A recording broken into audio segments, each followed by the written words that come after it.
The desire to achieve is essentially based on comfort, pleasure, satisfaction, gratification. And what we are going to deal with this morning does not need any kind of effort at all. Because effort exists only when there's contradiction. Contradiction within. The speaker is Krishnamurti, whose unorthodox and challenging approach to fundamental philosophical and religious questions has made him one of the more stimulating and authentic voices of our time. This is the 7th of 8 programs filmed with Krishnamurti in the Ojai Valley in California, and it represents the first time that Krishnamurti has allowed his talks to be filmed. And it is these contradictory desires that bring about conflict. The wanting and not wanting. What is and what should be. The what is trying to conform to a pattern of what should be. And so there is always conflict. And apparently that's part of our daily existence. From getting up in the morning, going to the office, struggling, till we go back to bed, and from the moment we are born till we die, there is this constant effort and battle.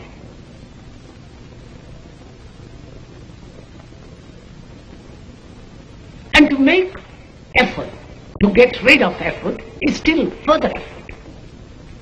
The things that we are going to discuss this morning, as I said, needs no effort at all. What it needs is a total perception of the whole process of life. And to perceive this whole phenomena of life, one needs energy. And that energy is denied when there is this drive, this effort to achieve something. You know, it's only when the cup is empty that it can be filled.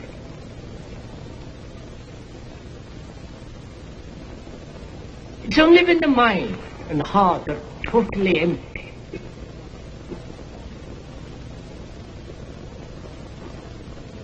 then it can comprehend and it can live. But to be so completely empty is not a negative phenomenon. On the contrary, it is the highest form of intelligence. It's the highest form of love, to be so completely empty, so that there is not a scratch of memory, not a word, not a conclusion that distorts perception.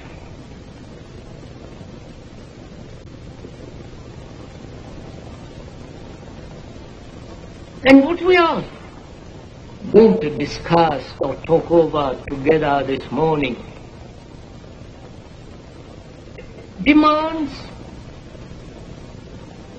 a quality of mind that has no fear of any kind. So one has first to understand fear. Because what we are going to discuss is this problem of death.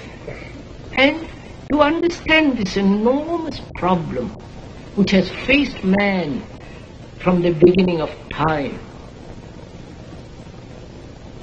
one has to be free of fear.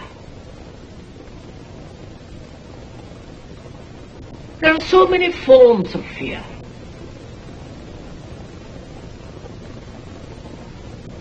Fear of darkness, fear of what somebody says, fear of being heard, fear of insecurity,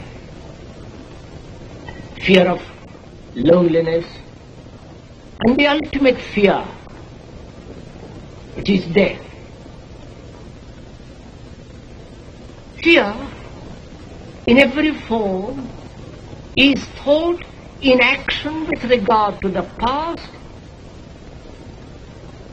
through the present and to the future. I am afraid of what will happen.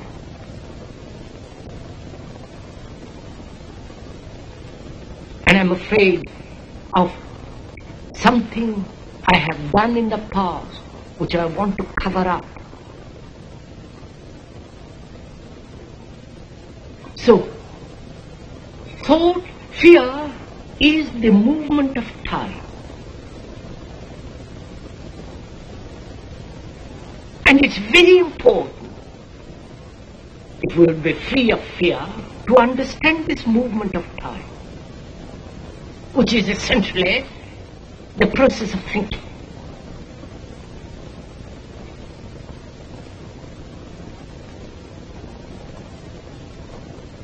The now, the actual living present, the now, is the result of yesterday and thousand yesterday. So there is no actual now. And fear is this movement of time which is the product of thought.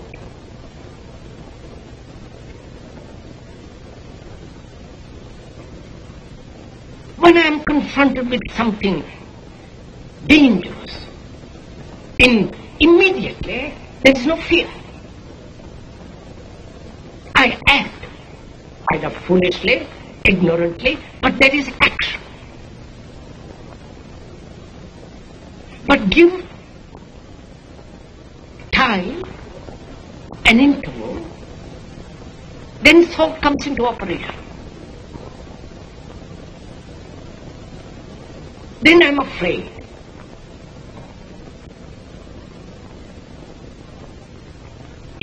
I'm sure each one of us has various kinds of fears.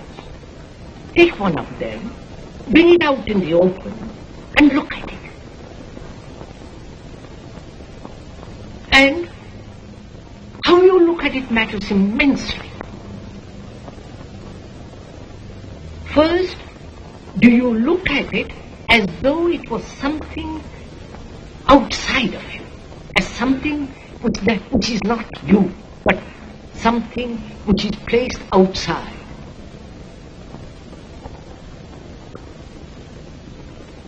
So, there is the observer, and fear is something outside of you.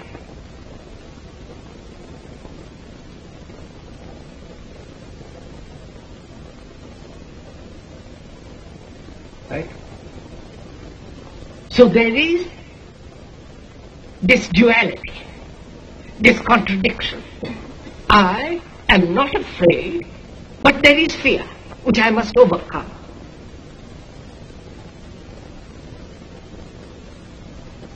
I must do something about that thing which I call fear.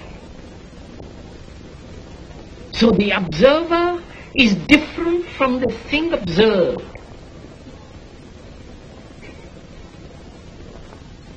And is there a difference? There is no difference if you examine. The observer is the observed. That is,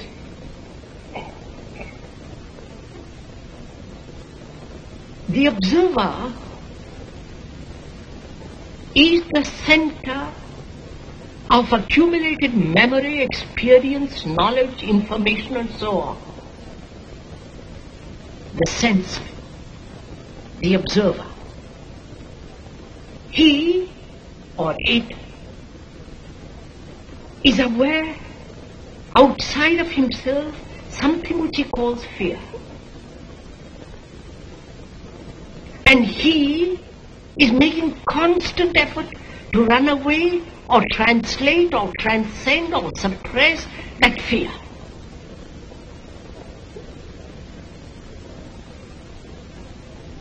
The more the tension between the observer and the fact of fear, the greater the effort, the greater the desire to escape, to run away, to cover up. And if you cannot run away, one becomes neurotic.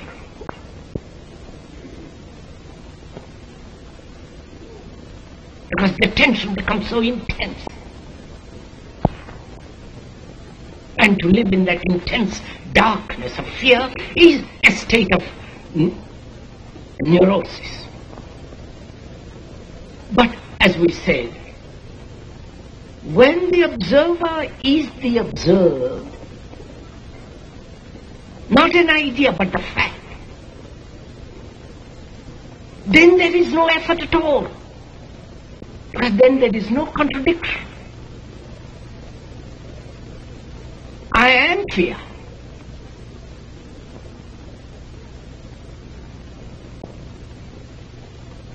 And what can I do? Please follow this. When the observer is the observed, and the observer has always acted as though the observed is something different from himself, then he could act. But when he realizes that the observer is the observed, all action ceases on his part. And therefore all effort.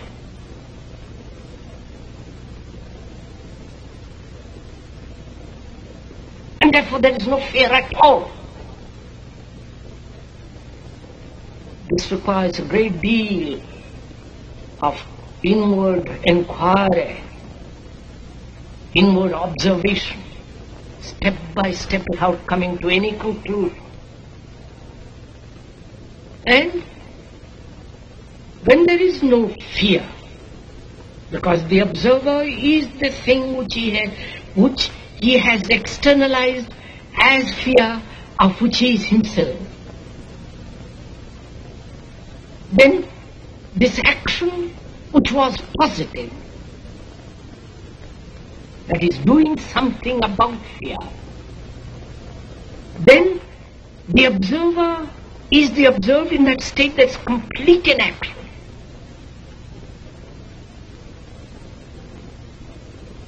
And that complete inaction is the highest form of action.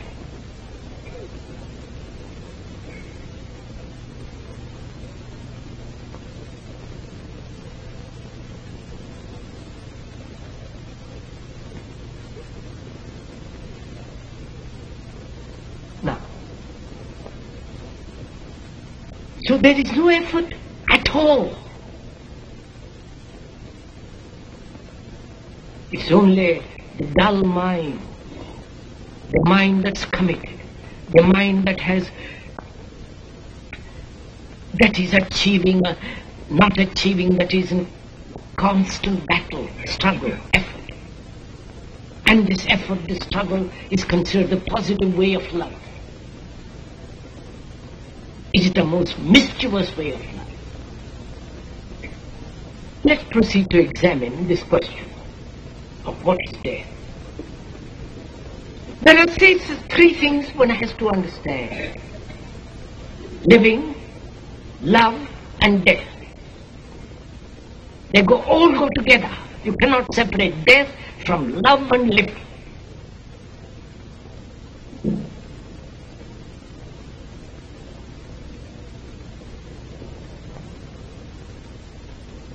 To us, living, as it is a torture, a misery, meaningless existence.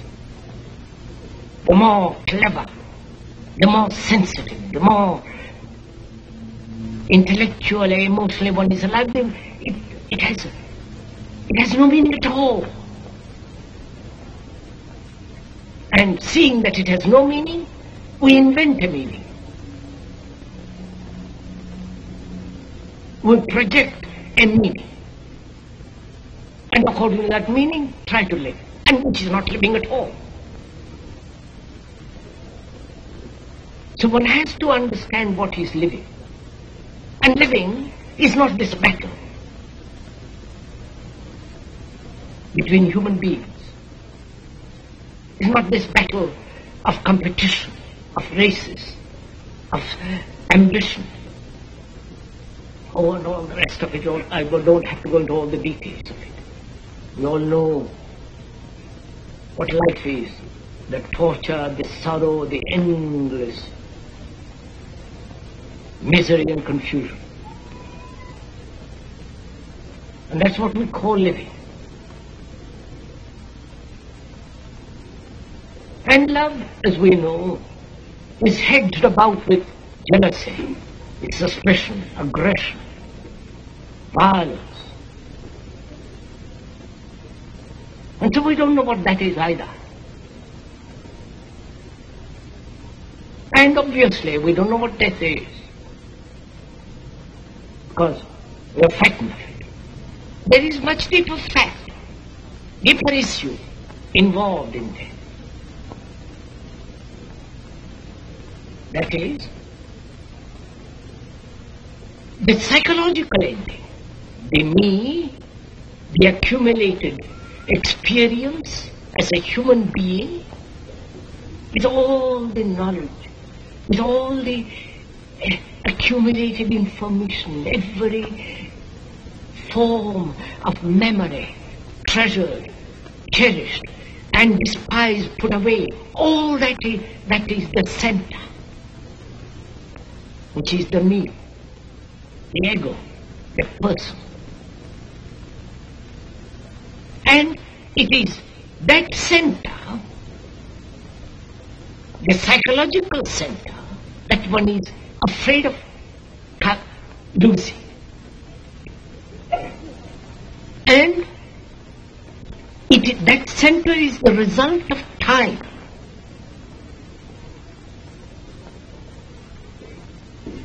And that center creates the space round itself, like all centers do. This microphone exists in space, and it creates a space round itself, which is very simple. And there is the center of me as the me, which has created a space round itself.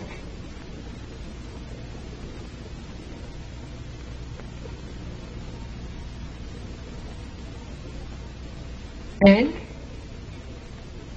this, to most of us, is the losing of that center. Isn't it? The things that I have known, my family, my friends, all the things that I have accumulated, which is the known. The center is the known. And this is something of which I don't know at all. And what I'm frightened is losing the known, not of the unknown. And losing the known means I'm completely lonely. I'm completely alone in a void. And that's what I'm afraid of.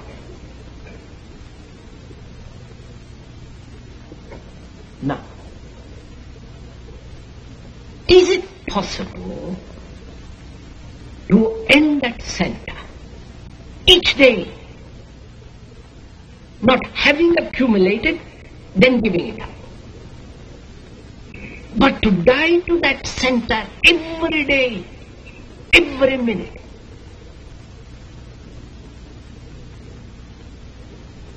That is, That center is the accumulation of experience, knowledge. And life is a process of experience, a challenge and a response. You have an experience, a pleasant or unpleasant experience, dangerous or pleasurable. And to receive that experience and understand it and die to it immediately, so that there is no memory of as a center which retains that experience. We often do this naturally. But to be aware so intensely, without any choice, and to be aware so every experience is totally assimilated, understood, and dissolved. That requires a great deal of energy, which means attention. That is, to die every day to every pleasure, to every thought, every form of accumulation.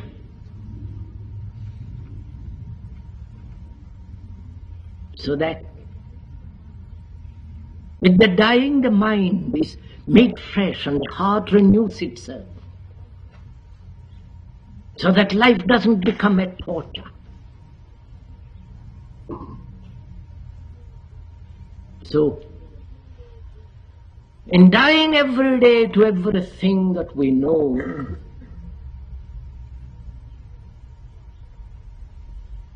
is to love. Otherwise one cannot love. Love is not something to be cultivated. Like humility, the moment you cultivate humility, it's a cloak of vanity.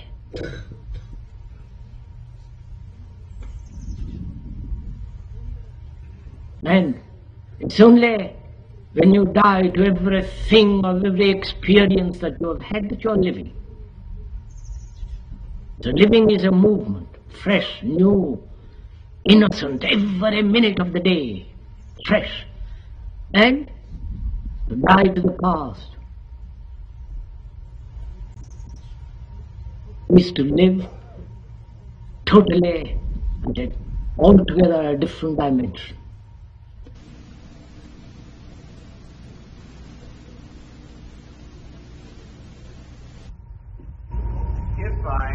If I attend to a tree in the way that you describe, so that the observed,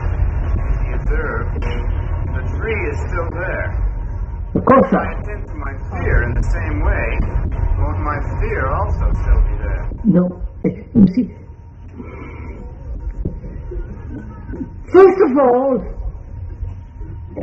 I don't want to get rid of my fear. I want to understand it. To understand something, I must care for it. I must love it. I must be careful with it. And if I say I must get rid of it, I've already acted most foolishly. Because I have to understand the structure and the nature of fear. And to understand it, I must look at it.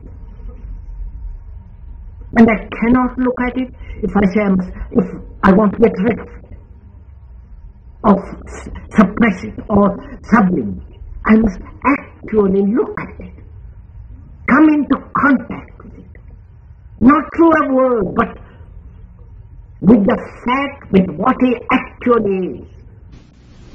How can the mind, which is so crowded, so everlastingly chattering, how can that mind be empty? I'm afraid there is no way.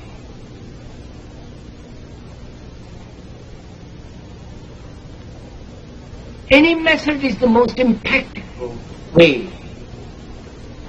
That's why, sir, we said at the beginning, what is important is to listen. And to listen needs attention, care, a certain quality of affection in which there is communion. And then you'll find without an effort it is coming to be. So you see, sir, we are so used to being told what to do. We worship authority. And we have lost all capacity in the world, all intention to find things for ourselves.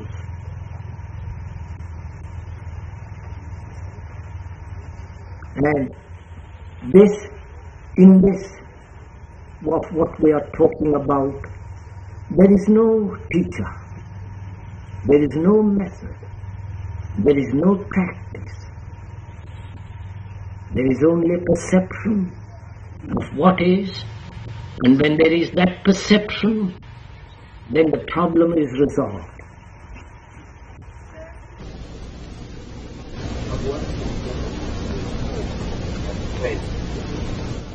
What significance is hope and faith to live?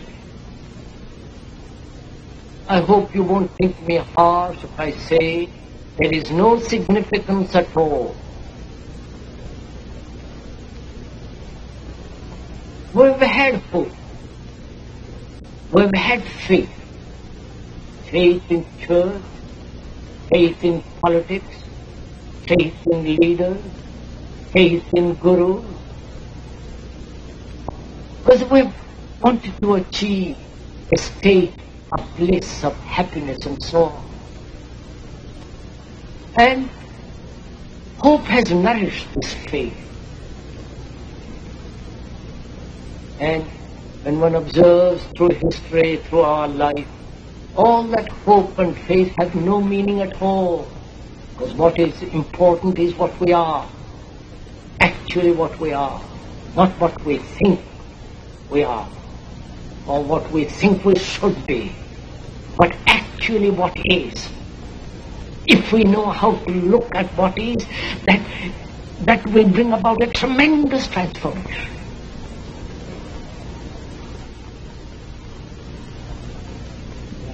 The talks and writings of Krishnamurti place him outside of any ordinary category, such as philosopher or religious leader. This has been the seventh in a series of 8 programs. The concluding program in the series is called The End of Conflict.